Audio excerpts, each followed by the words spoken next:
ठीक है, हिंदू मुसलमान के नाम पर आप एक मुस्लिम बेटे को आप मार रहे हैं और देश में आज जो लोग चुप बैठे हैं, कल उनके बच्चों के साथ होगा। बीजेपी क्या कहती है? बीजेपी तो हमेशा मैं और आपको लड़ाने का काम करती है। बीजेपी के कारण तो ये हो ही रहा है। कभी कांग्रेस पार्टी के शासनकाल में इस तरह की घटनाओं ने कभी जन्म नहीं लिया।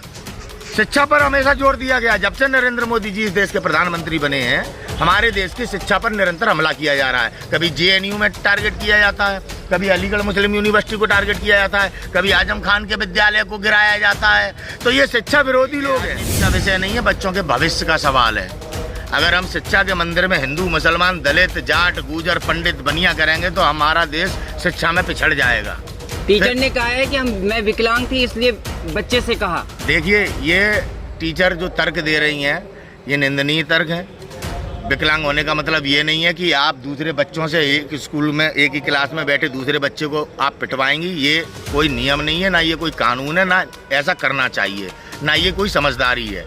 ये तो केवल जो उनका मामला मुस्लिम लेकर आ रही है। देखिए, गंदी राजनीति देश में।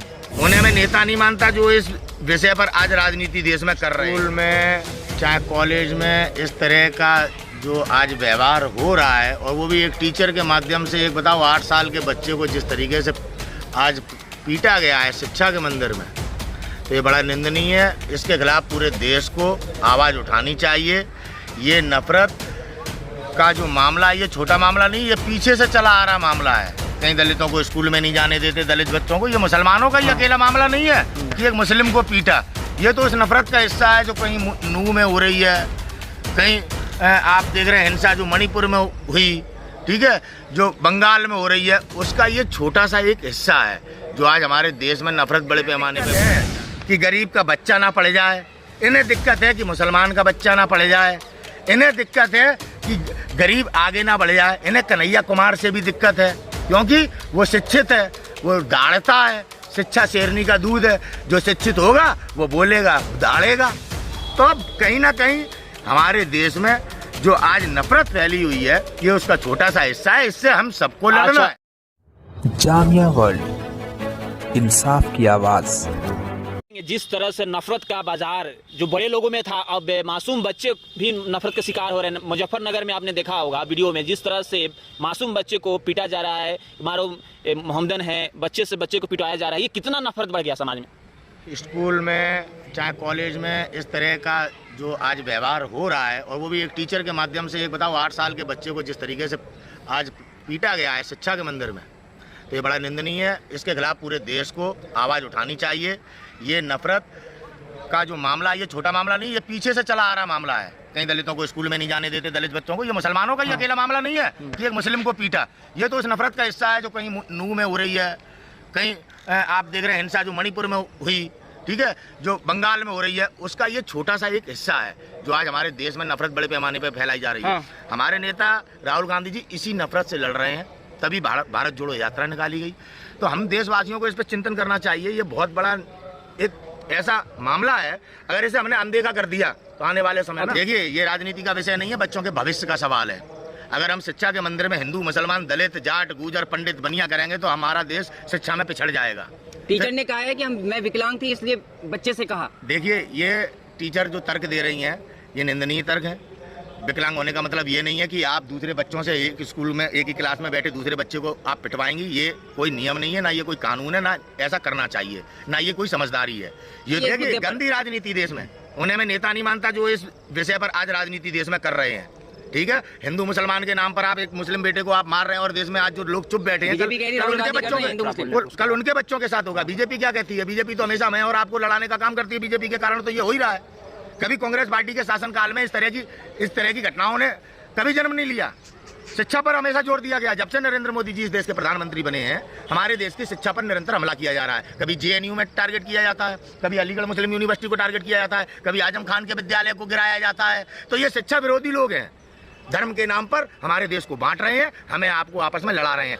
मुसलमान का बेटा है। लोग तो कह रहे हैं जब मुस्लिम छात्र को आतंकवादी कहा गया था तब कोई आवाज नहीं उठाया, और इसका मुजफ्फरनगर। देखिए, हमारे देश में सबसे बड़ा संकट है आज जिस तरह से जो राजनीति की जा रही है उस राजनीति का ये हिस्सा है।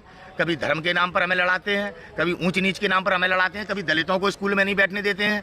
समझना पड़ेगा, ये समस्या आज की नहीं है। कभी क्रिश्चियन स्कूल के नाम से शिक्षा को टारगेट करते हैं कि वो स्कूल में पढ़ने जा रहे हैं बच्चे क्रिश्चियन बनाए जा रहे हैं। तो समस्या ये बहुत बड़ी, और इस समस्या को फैलाने वाले यही लोग हैं, आरएसएस और आपकी भारतीय जनता पार्टी।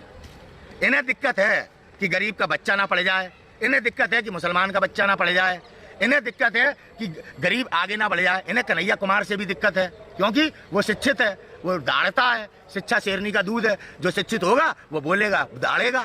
तो अब कहीं ना कहीं हमारे देश में जो आज नफरत फैली हुई है, ये उसका छोटा सा हिस्सा है। इससे हम सबको लड़ना है। ये सब चीजें हो रहा है तो मोदी जी कहते हैं हम पढ़ लिख कर बच्चों को पढ़ा लिखा कर विश्व गुरु बनेंगे। तो विश्व गुरु कैसे बनेगा जब पूरा दुनिया में बदनामी हो रहा है? थोड़ा बताएं। सबका साथ, सबका विकास, सबका विश्वास नारा था, सबको लड़ा रहे हैं। राजपूतों को गुजरों से लड़ाते हैं, पंडित को ऊंच नीच करवाते हैं कि ये दलित ब्राह्मण करते हैं, हमको हिंदू मुसलमान करके आपस में लड़ाते हैं। तो ये सबका साथ, सबका विकास, सबका विश्वास कैसा है, इस पर चिंतन करना पड़ेगा देश के युवा को। हमारे सभी अधिकार छीन रहे, हमसे शिक्षा। सरकार चला रहे हैं डबल इंजन की, आदित्यनाथ योगी जी, और विपक्ष कर रहा है।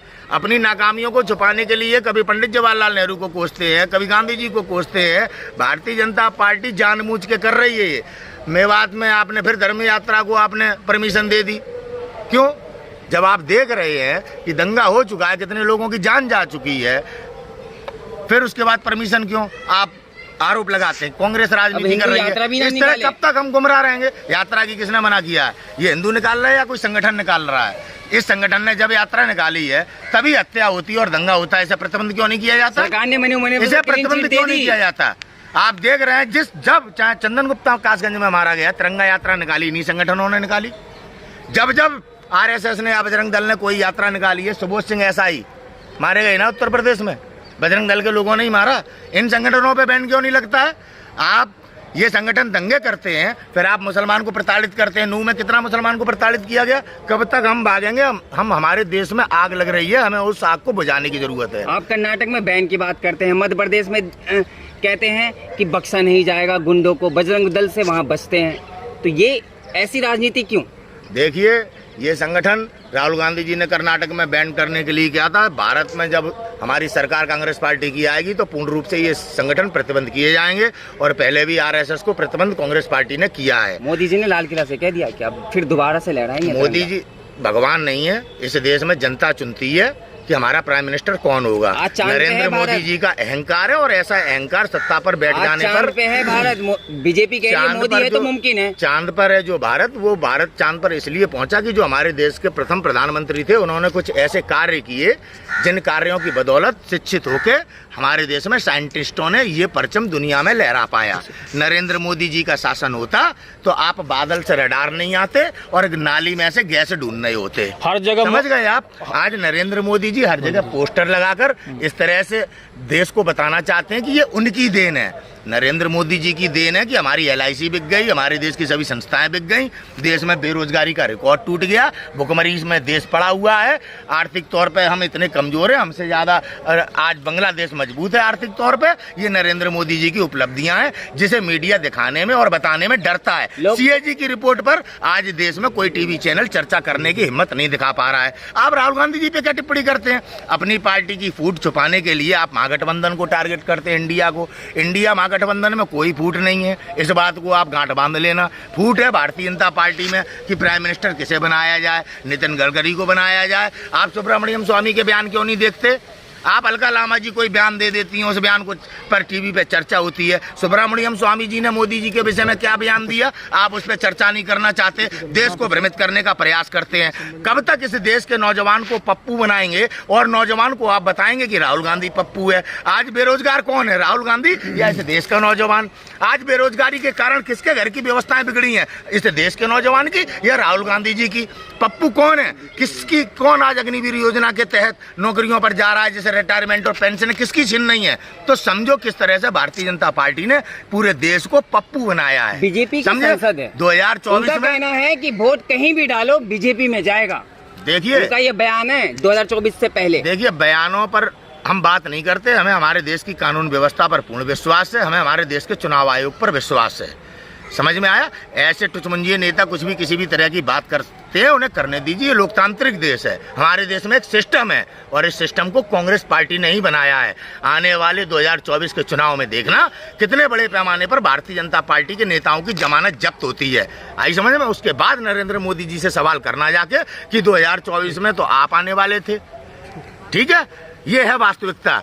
वो भगवान नहीं है जो उन्होंने देख लिया चुनाव होगा, अब की बार अगर लड़ेंगे ना बनारस से तो चुनाव हारेंगे, क्योंकि बनारस ने देख लिया कि नरेंद्र मोदी जी ने देश के साथ क्या किया है। हमारे लिए देश सब कुछ है, कोई नेता नहीं। हम ही नेता को चुनते मोदी हैं। जी बनारस से हार जाएंगे। बिल्कुल, बिल्कुल नरेंद्र मोदी जी ने विश्वासघात किया। तिल मार रहे हैं आप। सपने देख रहे हैं भाई, बनारस महादेव की नगरी है जो सदैव धर्म के साथ खड़ी रही मोदी है। जी को गंगा धर्म जमुना की दलाली करने वालों के साथ कभी नहीं खड़े रहे।